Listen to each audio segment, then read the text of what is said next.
Welcome back to the Boyertown Salvation Army Vacation Bible School. This is day 3. And we're excited. We have more dreams. I'm Captain Joe. I'm Captain Rebecca. And we are looking forward to just a wonderful evening of learning about more dreams and what Miss Pam and everybody has to say. So welcome, sit back and enjoy.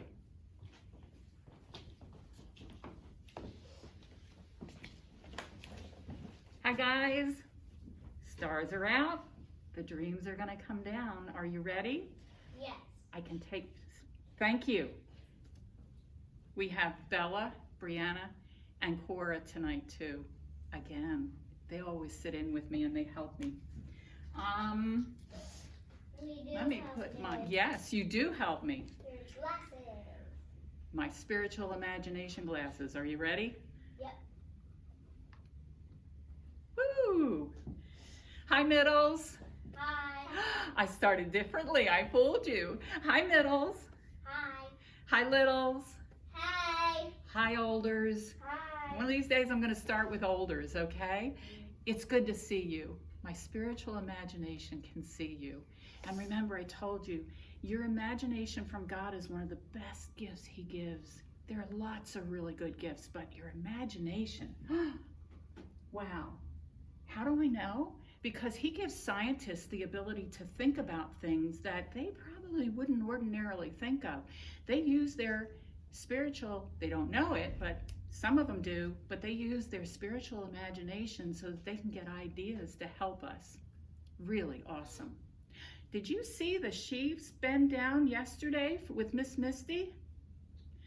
That was her spiritual imagination. God showed her what to do, how to do it, and we got to see the sheaves, the wheat, the bundles of wheat bow down to Joseph, right? Yell at me. Joseph said, God told Joseph the wheat would bow down to him. What else would bow down to him yesterday? Go for it. His brothers. His brothers, but what did He show him in the dream? What were the Wheat. things?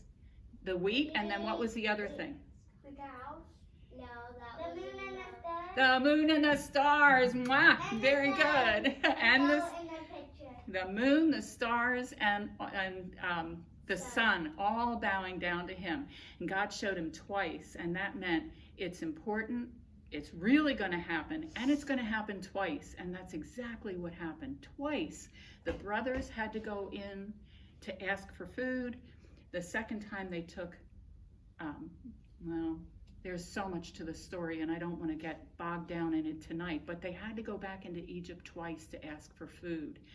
And when we put our puzzle piece up, we found out that Joseph, being in Egypt, he was there to save the nation of Israel, right? So we've got a rock, we've got Joseph, we've got Jacob. Can you tell what the puzzle is yet? No. No, that's the fun part about a puzzle. You don't know. Now, when we do a regular puzzle, we get the picture on the front of the box, and then we open it up, and there are 1,000 pieces, and we have to spread them out and then put them all together, and eventually the puzzle matches the picture. Here, I know the picture, but you guys have to wait and find out what the picture is. We're going to have fun with that all week. Okay, day 3. Are you ready? New dream. It's probably one of my favorite dreams of all the dreams we're going to talk about. Simply because God, I'm going to use that word again, God gave the dream to a stinker, right? And a stinker is what? A stinker is somebody who sins. They think the wrong things, they say the wrong things, they do the wrong things. I told you, they're stinky stinkers. Stinky, stinker, sinners, right? Yeah. And we're going to talk about how God showed it to a stinky sinner yesterday when He showed Pharaoh through the dream. Tonight we're going to see how He shows Nebuchadnezzar what's going to happen in a dream. Nebuchadnezzar is the stinky sinner, okay? Yes. Let's see. I've got to find it. I don't know where I put it. Is it in here? Yes, it is. Very cool.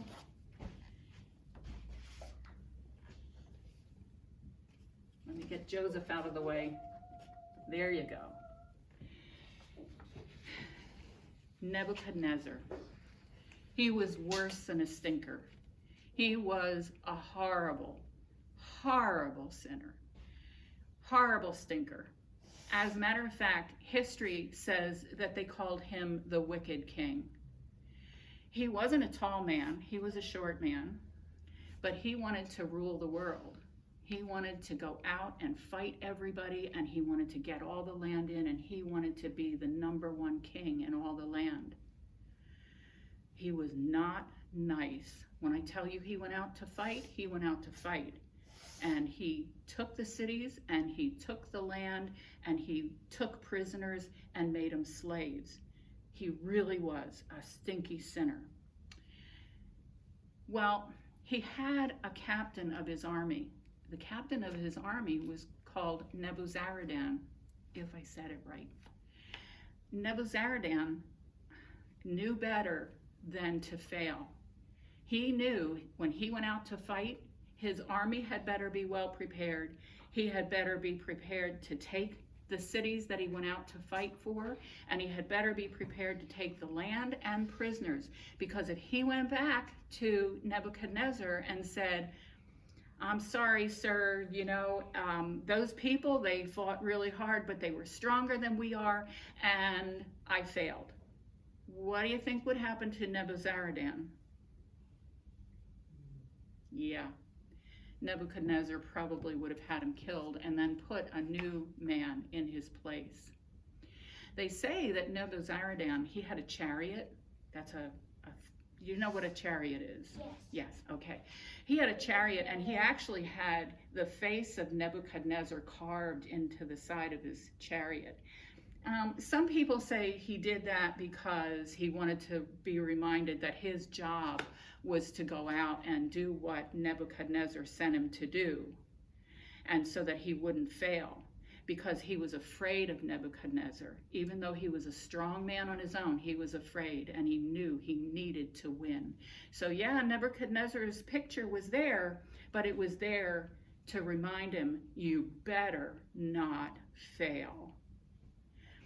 History says that nobody laughed around Nebuchadnezzar.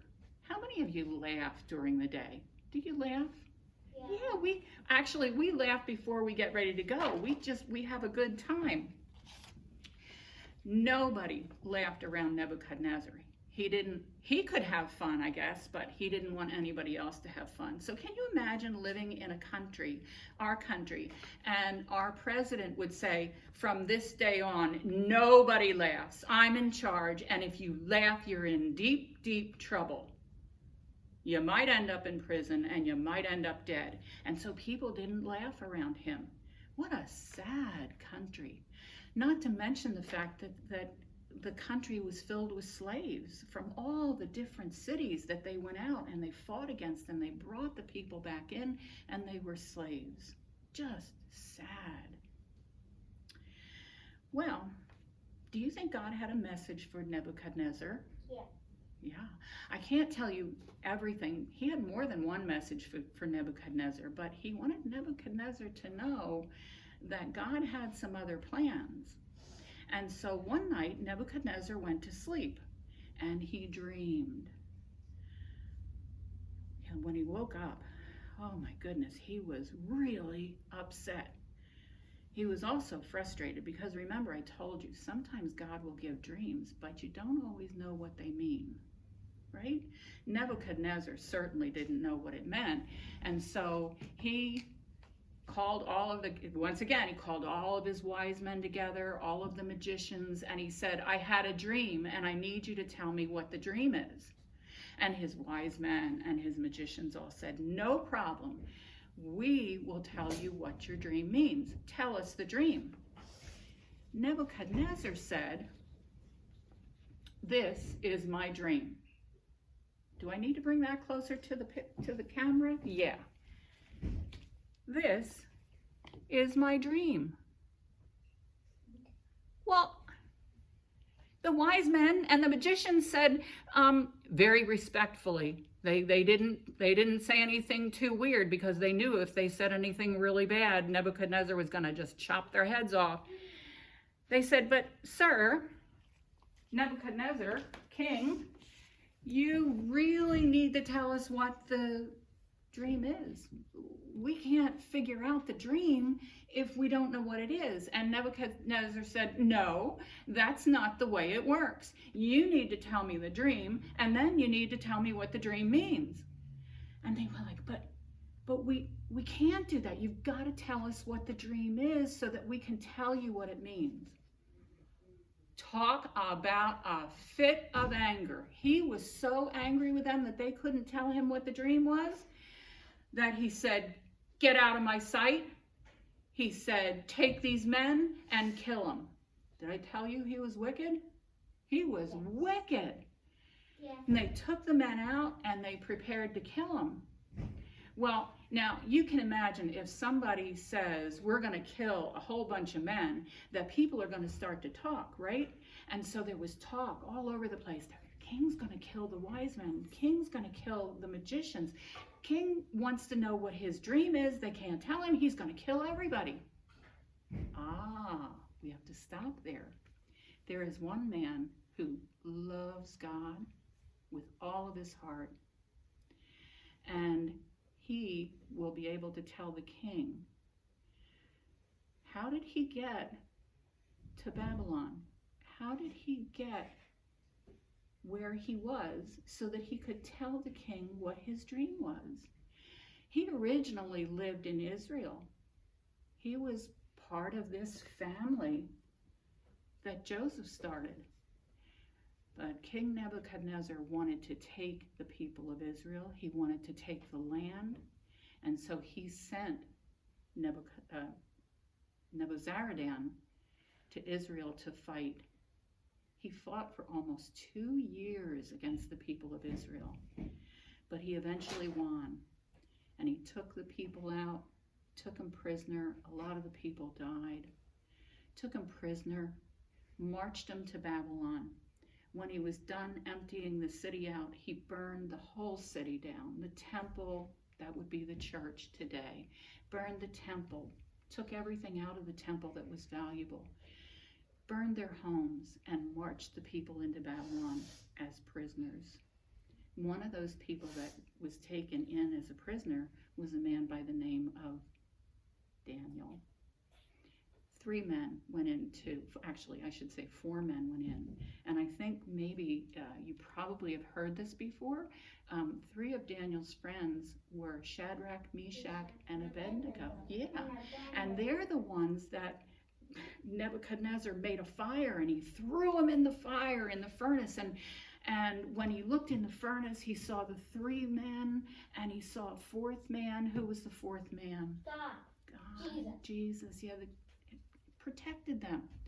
Nebuchadnezzar was just flat out mean. So at any rate, that's how Daniel, Shadrach, Meshach, and Abednego came to Babylon from Jerusalem, from Israel. So there's all this talk. We're back to the story now. All this talk. The king's going to kill the wise men. The king's going to kill the magicians. This is awful. They can't tell him his dream. He's going to kill them. And then Daniel heard about it.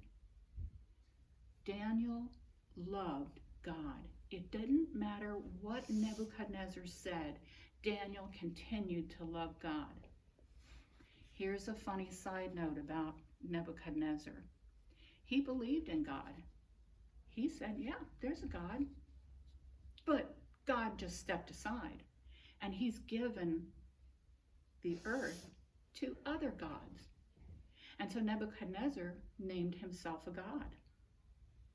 He believed he was a god. Yeah, there was a God. He was someplace. You know, it's okay. That God's there, but he stepped aside, and I'm one of the gods. Daniel, didn't matter what Nebuchadnezzar said, Daniel loved the one true God. There were no other gods for Daniel. It was only Daniel. And so somebody said, took a message to the king and said, Daniel's willing to tell you about your dream. King said, bring him in. So they stopped the whole process of getting ready to kill all the wise men and the magicians, and they waited till Daniel came in. And the king said, this is my dream. Tell me the dream and tell me what it means. And Daniel said, well, I can't do that, but God can. The one true God can. Give me a little bit of time. I'm going to go pray, and I will come back to you and tell you your dream, and I'm going to tell you what your dream means. And so he went back to the place where he was living, and he and his 3 friends prayed through the night so that they would understand what the dream was, because they didn't know either. They needed God. What's the dream, and what does the dream mean? In the morning, Daniel went back to King Nebuchadnezzar, and he said, this is your dream. Wow. Let me bring it closer again. In the dream, there was a statue. And the statue was made of all kinds of metals. The head of the statue was gold. The arms and chest were silver. This part of him, his waist, was bronze.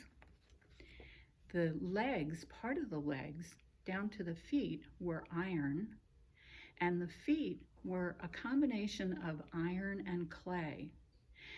And what God showed Daniel was King Nebuchadnezzar was the gold, very precious, important metal, right?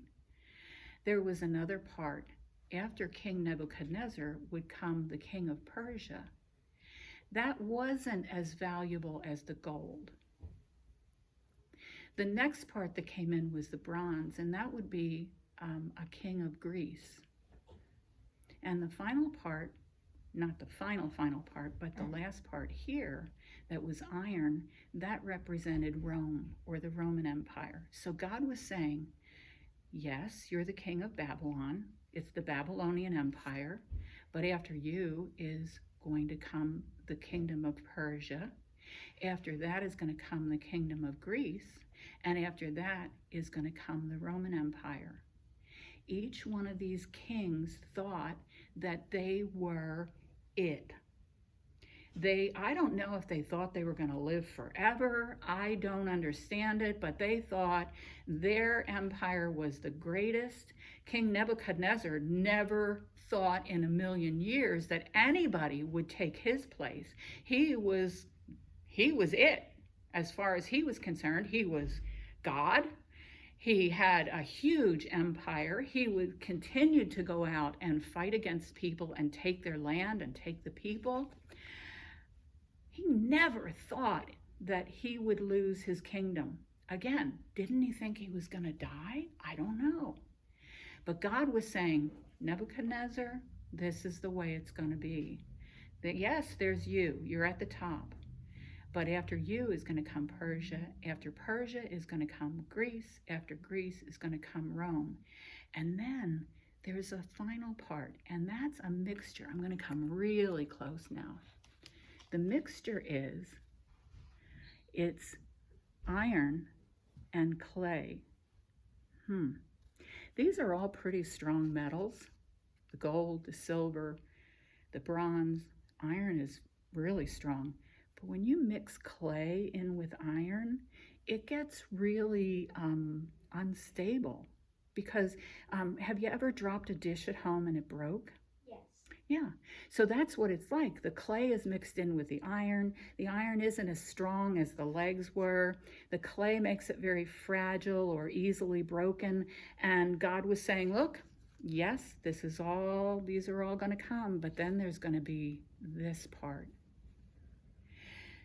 I'm going to turn my back on you. The last part of the dream was that there was going to be a rock. Jesus. And somebody paid attention. Yeah, the rock is another name for Jesus, right? There's going to be a rock. In the dream, a rock was thrown. Where do you think it was thrown? Do you think it was thrown at the head? No. No. You think it was thrown at the shoulders? No. Where would it break the easiest? Iron and clay. Iron and clay. And so the rock came and hit the iron and clay feet. And what do you think happened to it? It all fell down. It crashed. Yes. God was saying, yep, You're a strong king. There's going to be another king. There's going to be another king. There's going to be another king. There are going to be all these kingdoms. But in the end, there is going to be a king and a kingdom that is better than all of these. Some people say that people who teach the Bible, they have different ideas. And some people say, well, the iron and the clay was Rome. The Roman kingdom split apart and became two kingdoms, and it was weak and it wasn't as strong as the other kingdoms. That's one way that people have looked at it. The other way that people look at it is that this statue had 10 toes. And in the end, before Jesus comes back to get us, there's going to be another kingdom. There's going to be a strong king. He's going to be sent by the devil. And there are going to be 10 kings under him. But what's God saying, whether it's Rome in 2 kingdoms, or whether it's the kingdom of the devil when he comes to take over, it doesn't matter, because who's going to smash it? God. With The rock. the rock. And the rock is Jesus. Jesus. I hope you guys can hear these guys, because they're doing a good job. Jesus is coming back. He's going to smash that last kingdom. Every other kingdom on earth is going to fall. The only kingdom that's going to be strong enough is going to be the kingdom of God through Jesus. Wow, what do you think Nebuchadnezzar thought of that? He was really angry. I don't know if he was angry or what, but at least now he knows what God has in mind for his kingdom. He knows now that, hey, Nebuchadnezzar, you think you're God? Nope. Nope. You think you're a great and mighty king and you're going to rule the world? Nope, not going to happen. After you, there's going to be another one and another one and another one, and they're all going to think that they are it. They all are going to think that they are the biggest, best, baddest kings on the face of the earth, but They're not. they're not. The rock, our Jesus, is going to be the king. We need 2 puzzle pieces, don't we? Yes. Yeah. Let's sneak back in and get our puzzle pieces.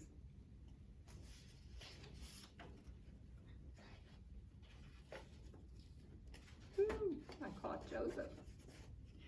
2 puzzle pieces today. The first one, gonna come front again. The first one is Daniel. And that puzzle piece says God's kingdom.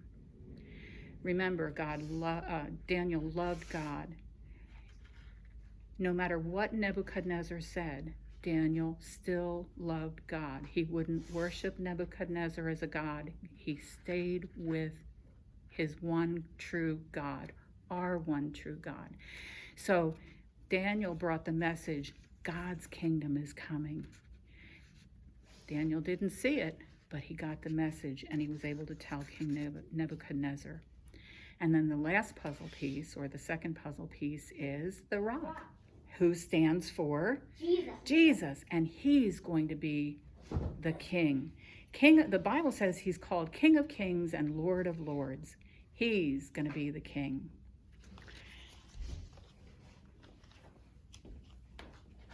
So we'll put those pieces up for tomorrow. The rock goes down here. Daniel comes over here. Can you tell what we're building? No, you still can't tell what the puzzle is. And that's okay. You're not supposed to until the very end. The puzzle is Because, in the Bible. close, very close. She said the puzzle is the Bible, but not exactly, but close. So you have to keep coming back to see exactly what the puzzle is.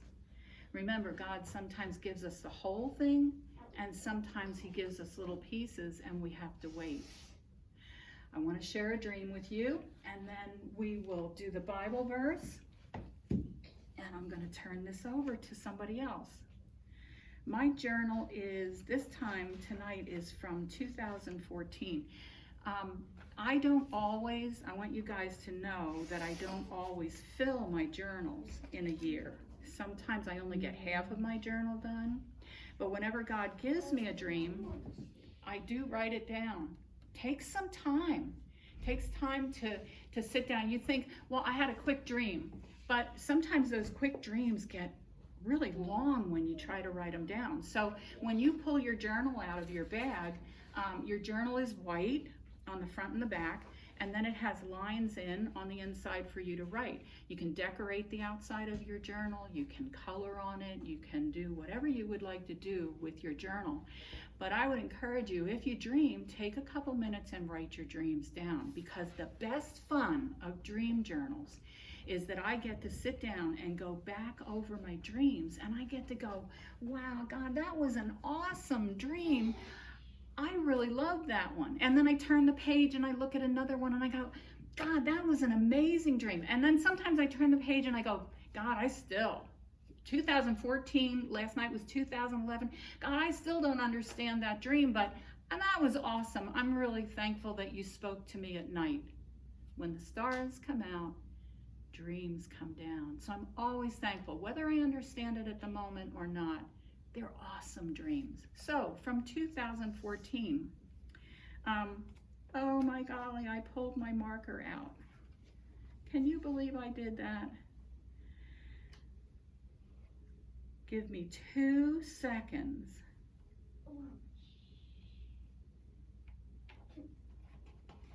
Oh, I'm so disappointed with myself. Now that everybody's going to have to laugh at me, okay? Because we have been laughing when we make mistakes, and this is a big one. This is a boo-boo. I guess I'm going to have to find it for you for another night. That's a shame. Wow. Well, I will tell you it was a good dream, and I don't want to take a whole lot of time trying to find it. So tomorrow night, I'm going to bring you 2 dreams. I'll find my dream again. It wasn't the same as the hummingbird dream last night. It was completely different. Dreams are always completely different, but it was a good dream. Will you forgive me for that? I hope you will, and I promise to bring you 2 dreams tomorrow night. Bible verse. Isaiah 55:10. Ready? We'll do it one more time. As the rain and the snow come down from heaven and do not go back up until they water the earth, making it grow and bloom, giving seeds to the farmer and food to the hungry. God says, so are my words that come out of my mouth. They will not come back empty. The seeds have a job. The rain and the snow have a job. God's words have a job. And they don't ever come back until they do their job. Just like Jacob. I'm going to stay with you. I'm going to take care of you and protect you. I'm going to make you a great nation. I'm going to bring you back to this land. All of that happened to Jacob. Let's do the verse again. As the rain and snow come down from heaven and do not return until they water the earth, making it grow and bloom, giving the farmer seeds and food for the hungry. God says, so are my words that come out of my mouth. They will not come back to me empty. All right? Good job, guys. I'm very sorry about my dream, but you get a bonus of 2 tomorrow night, okay? All right. Let me see you again. Put my spiritual imagination glasses on. There you are. Hey, olders. Hey, middles. Hi. Hey, littles. Hi. Hi. Hi. That's Miss Cora. I'm going to say goodnight to you now, and I'm going to wish you the sweetest, most beautiful, precious dreams from Jesus. And I'll tell you a secret. When you put your head on the pillow tonight, you ask God, God, would you give me sweet dreams? Sweet, I can never say it right. God, would you give me sweet Jesus dreams tonight? I love you from the tip of my toes to the top of my head, and I would love to hear you talk to me. I love you, and I love all of you. See you tomorrow. Bye-bye. Bye-bye. Bye.